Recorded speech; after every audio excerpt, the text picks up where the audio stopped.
Assalamualaikum warahmatullahi wabarakatuh. Halo teman-teman, apa kabar kalian semuanya? Mudah-mudahan kalian pada sehat ya, amin. Kembali lagi sama saya Abdul Fattah Arifin, dan kali ini kita akan mengupdate progres terkini pencapaian percepatan pembangunan di Tol Harbor 2 untuk persiapan perhelatan Piala Dunia U17 teman-teman, yang insya Allah nantinya seremoni openingnya itu ada di JIS ini teman-teman. Jalan tol ini, Tol Harbor 2 ini teman-teman akan terintegrasi dengan akses Tanjung Priok atau ATP dan Tol Insinyur Siyatmo atau Tol Bandara Soekarno-Hatta. Dan selain itu, kehadiran Tol Harbor 2 ini juga akan berkontribusi membentuk lingkar penuh dari jalan tol Jor 1 dan interkoneksi dengan Tol Jiut.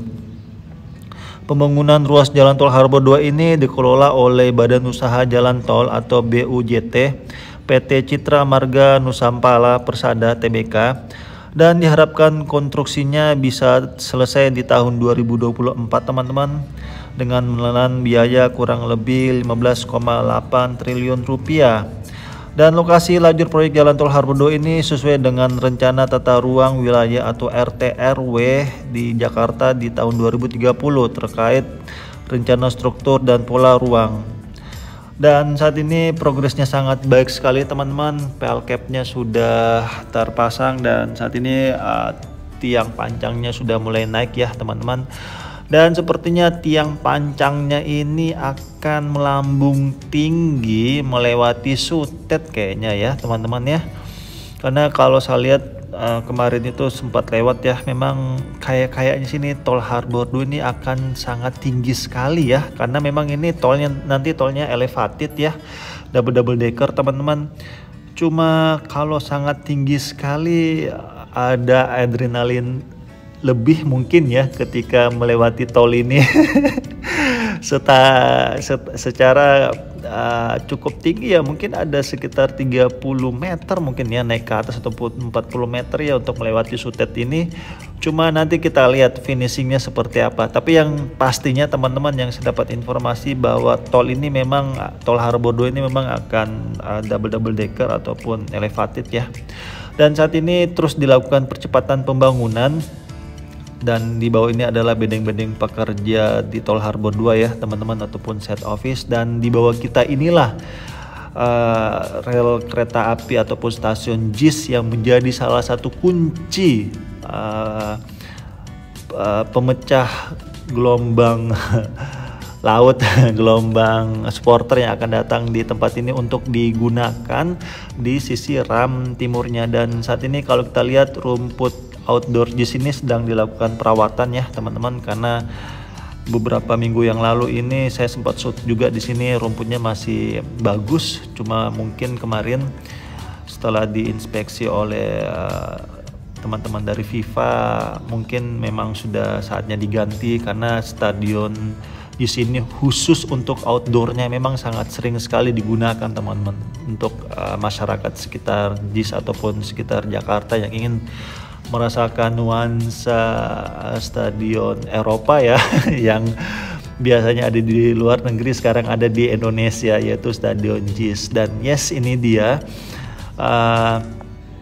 stasiun JIS-nya teman-teman, dan hingga saat ini baru peronnya yang baru selesai teman-teman, belum stasiunnya. Jadi ini memang salah satu kuncinya ada di sini teman-teman untuk memecah gelombang supporter yang akan datang di JIS, yang tidak hanya ada di ram barat ya, tetapi ram timurnya ini bisa digunakan. Dan sebenarnya di ram timurnya ini dari desain resmi yang saya dapatkan dari Pemprov DKI Jakarta ya teman-teman, memang ini ram timur ini memang nantinya khusus di Danau Cincin ini akan ada Ecopark Tourism Danau Cincin, dan ini nantinya seperti olahraga terpadu ya, karena memang di tahun 2012 akhir memang itu saya dengar berita memang sudah mau digunakan ataupun dieksekusi ya untuk pembangunan Danau Cincinnya ini. Cuma hingga saat ini walau-alam belum terlaksana. Kita nggak tahu apa kendala di lapangan ya, hanya para pemegang stakeholdernya ajalah yang paling tahu pastinya. Tapi yang pastinya teman-teman, sebenarnya Stadion JIS ini untuk desainnya itu memang sudah ada teman-teman dari jauh-jauh hari, seperti lapisan gambar yang saya tampilkan ini teman-teman. Nantinya kurang lebih nanti seperti inilah bentuknya teman-teman di Stadion JIS ini, karena memang tidak bisa dipungkiri ya, di tahun 2021 itu kita dihempas namanya COVID, sehingga banyak sekali dana-dana yang harusnya untuk infrastruktur tetapi dibagi dua untuk penanganan COVID ya. Tidak hanya proyek-proyek daerah saja yang molor, tetapi banyak proyek nasional pun itu juga molor karena dananya dibagi dua untuk keselamatan deh. Dan itu hal yang wajar teman-teman menurut saya, karena pemerintah juga pasti memikirkan keselamatan warganya ya, dibanding hanya infrastruktur aja yang dibangun. Karena kalau nyawa sudah dicabut dengan malaikat Israel bisa dipastikan itu tidak akan kembali ke tubuh manusia itu ya. Berbeda kalau infrastruktur teman-teman, kalau di molor sedikit di beberapa bulan atau tahun kemudian masih bisa dilanjutkan ya. Tapi kalau malaikat Israel sudah datang dan mencabut nyawa, bubar langsung.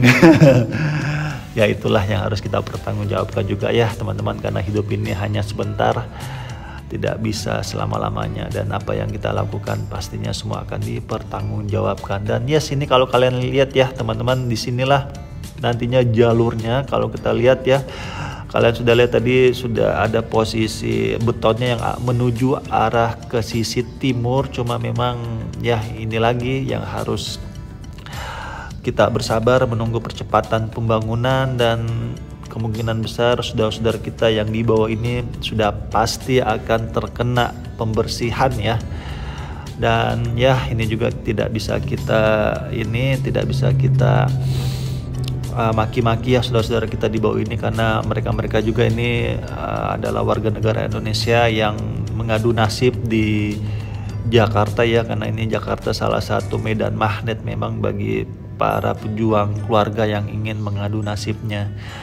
Jika pengadu nasibnya itu berhasil atas izin Allah, maka dia akan mendapatkan tempat yang layak ya. Tetapi jika belum, maka seperti inilah di bawah kita ini teman-teman. Jadi tetap kita hormati mereka walaupun mereka salah. Dan ya kita nggak tahu ini para uli amri kita ya, karena ini wewenangnya ada di uli amri kita nggak bisa berbuat banyak. Kita tunggu saja dari Pemprov DKI Jakarta. Dan ini kayaknya sih memang bangunan liar ya teman-teman, di bawah sini nih banyak sekali ya bangunan liarnya.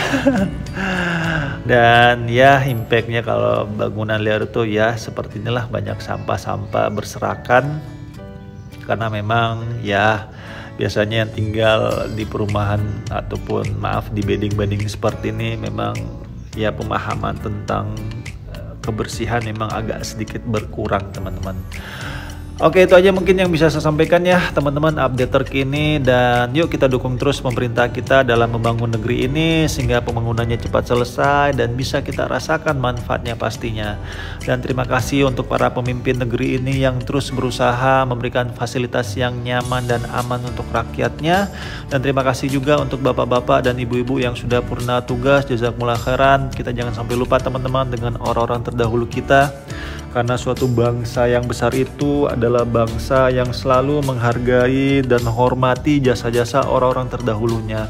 Karena adanya pembangunan saat ini pun pasti ada orang-orang terdahulu atas kebijakannya sehingga pembangunan itu ada terus sedang berjalan hingga saat ini. Dan saya minta maaf jika selama penerbangan ini ada salah-salah kata ataupun salah-salah review. Saya hanyalah manusia biasa teman-teman yang tidak luput dari kata salah ataupun hilaf. Dan terima kasih juga untuk teman-teman yang selalu support channel ini. Dan akhir kalam, saya Abdul Fattah Arifin mohon undur diri. Assalamualaikum warahmatullahi wabarakatuh. Indonesia maju.